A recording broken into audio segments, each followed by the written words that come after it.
ওদের একটি হাদিস আমি এখানে উল্লেখ করতে চাই যে আল্লাহ রাসূল সাল্লাল্লাহু আলাইহি ওয়াসাল্লাম প্রায় এই দোয়াটা পড়তেন যে আল্লাহুম্মা ইন্নী আউযু বিকা মিনাল ফাকরি ওয়াল কিল্লাতি ওয়াল যিল্লা।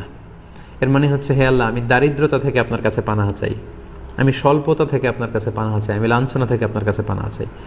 তার মানে দারিদ্রতা এটা চেয়ে নেওয়া যায় না আল্লাহর কাছে, বরং এটা থেকে পানাহা চাইতে হয়। এবং এটা থেকে কিভাবে আপনি দারিদ্র সীমা থেকে উপরে উঠে কিভাবে নিজের ভাগ্যের চাকাকে পরিবর্তন করবেন, কিভাবে আপনি স্বাবলম্বী হবেন, কর্মসংস্থানের ব্যবস্থা আপনি কিভাবে করবেন, সব সময় কিন্তু আল্লাহ রাসূল সাল্লাল্লাহু আলাইহি ওয়াসাল্লাম এ ব্যাপারে আমাদেরকে উৎসাহ দিয়ে গিয়েছে।